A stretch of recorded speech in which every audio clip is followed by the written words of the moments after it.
মুক্তমঞ্চে দুদিনব্যাপী জেলা সম্মেলন অনুষ্ঠিত হল বীরভূমের মল্লারপুর টুরকু হাসদা লপসা হেমব্রম মহাবিদ্যালয়ে। মূলত এখানে দুদিনব্যাপী অনুষ্ঠানের প্রথম দিনে আলোচনার বিষয়বস্তু ছিল জেলা থেকে রাজ্য স্তরে নতুন করে কমিটি গঠন ঠিক করা এবং দ্বিতীয় দিনে আলোচনার বিষয়বস্তু ছিল আদিবাসীদের যে মৌলিক অধিকার তাকে স্বীকৃতি দিতে হবে। আদিবাসীরা বিভিন্ন সরকারি সুযোগ সুবিধা থেকে বঞ্চিত হচ্ছে, সেই সুযোগ সুবিধা যাতে আদিবাসীরা পায় তার ব্যবস্থা করতে হবে। আদিবাসীদের এসটি তালিকাভুক্ত হয়ে যাচ্ছে, তবে যে সমস্ত আদিবাসীরা এসটি তালিকাভুক্ত হচ্ছে তারাই যাতে সেই সুযোগ সুবিধা না পায় তার কঠোর ব্যবস্থা নিতে হবে। যারা প্রকৃত এসটি তাদের এসটি সার্টিফিকেটের ব্যবস্থা করে দিতে হবে। ঠিক এর পাশাপাশি অনেকেই আদিবাসী সংগঠনের সদস্য না হয়েও সংগঠনের নামে ডুপ্লিকেট ভাবে প্যাড ও লোগো ব্যবহার করছে, তাদের যাতে যথাযথ শাস্তি দেওয়া হয় তার ব্যবস্থা করতে হবে। এই ছিল দুদিনের আলোচনার বিষয়বস্তু। শনিবার সকাল থেকে মল্লারপুর কলেজে মুক্তমঞ্চে ভারত জাকাত মাঝি পরগনা মহলের জেলা ও রাজ্য নেতৃত্বের উপস্থিতিতে এছাড়াও বীরভূম জেলার একাধিক আদিবাসীদের উপস্থিতিতে এই কর্মসূচি আরম্ভ হয়। ঠিক তারপর রবিবার সকাল 11টা থেকে সন্ধ্যে 6টা পর্যন্ত চলে আলোচনা সভা। উপস্থিত ছিলেন আদিবাসী সংগঠনের সেন্ট্রালের আহ্বায়ক ডক্টর মন্ডল সোরেন, রাজ্য সভাপতি বিজয় চন্দ্র সোরেন, ভারত জাকাত মাঝি পরগনা মহলের বীরভূম জেলা সভাপতি খোকা সোরেন সহ একাধিক নেতৃত্বরা। ভারত জাকাত মাঝি পারগনা মহল থেকে গতকাল থেকে আমাদের প্রোগ্রাম চলছে 28/9/24 আর আজকে 29/9/24 বীরভূম জেলা এইখানে টুরকা হাসদা লেপসা হেমব্রমে কলেজে। আমরা গতকালকে আমরা ভারত জাকাত মাঝি পারগনা মহল রাজ্য কমিটি নবনির্বাচিত হলো এবং নতুন করে কমিটি গঠন হয়েছে। আজকে এই নতুন করে যারা কমিটিতে এসেছে নতুন করে ভারত জাকাত মাঝি পারগনা মহল পূর্ব বর্ধমান জেলা পারগনা বিজয় চন্দ্র ছিলেন, উনি আজকে আমাদের ভারত জাকাত মাঝি পারগনা মহল পশ্চিমবঙ্গে কনদ পারগনা হয়েছে, অর্থাৎ কনদ প্রেসিডেন্ট হয়েছে, রাজ্য প্রেসিডেন্ট হলে। আরও ওর সঙ্গে আরও 3 জন আছে। এই হচ্ছে কনদ গোডেন রবীন্দ্রনাথ হাঁসদা, কনদ জগ পারগনা রাজেন্দ্রনাথ মুর্মু এবং কনদ পারানিক বাঁকুড়া জেলা তারাপদ মান্ডি, এরা হয়েছে।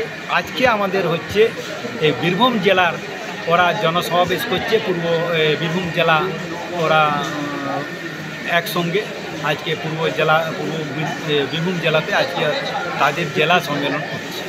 আজকে এইখানেই তার জন্য এসেছে এত মূলত আজ কী নিয়ে আলোচনা হবে আপনাদের এখানে?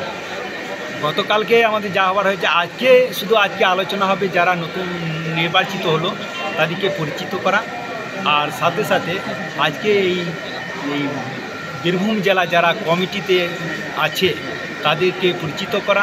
তার সাথে আমাদের আজকে আলোচনা হবে যে যারা আমাদের ভারত জাকাত মাঝি পারগনা মহল অবৈধভাবে ব্যবহার করছে আমাদের প্যাড এবং আমাদের লোগো। এখানে শুনছে নাকি একজন ঘাসিরাম বলে একটা আদিবাসী লোকে আমাদের এরকম ভারত জাকাত মাঝি পারগনা মহলে প্যাড বা লোগো ব্যবহার মাঝে মাঝে করে। সেই জন্যেই আমরা এইখানে আজকে আমরা প্রতিবাদ জানাচ্ছি। এর আরও জানাচ্ছি এই কয়েকদিন আগে আমাদের এইখানে আমাদের যে রাজ্য সম্মেলন এবং জেলা সম্মেলন হবে সেই পোস্টার আমরা প্রতিটা গ্রামে দিয়েছিলাম। কিছু ব্যক্তি আদিবাসী ব্যক্তি সেটা ছিঁড়ে ফেলে দিয়েছে, কিন্তু কে বা কারা রাত্রে করছে সেইটাও আমরা আজকে সচেতন করব।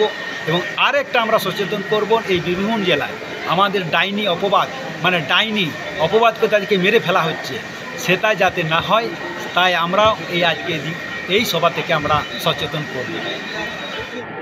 আজকে যে প্রোগ্রামটা হচ্ছে আমাদের গত 28 সেপ্টেম্বর 2024 এবং 29 সেপ্টেম্বর 2024 অর্থাৎ শনিবার এবং রবিবার গতকাল যে প্রোগ্রামটা ছিল আমাদের যে রাজ্যের অর্থাৎ ওয়েস্ট বেঙ্গলের যে কমিটি ছিল সেই কমিটি এবং আমাদের সাংগঠনিক আলোচনা হয়েছে।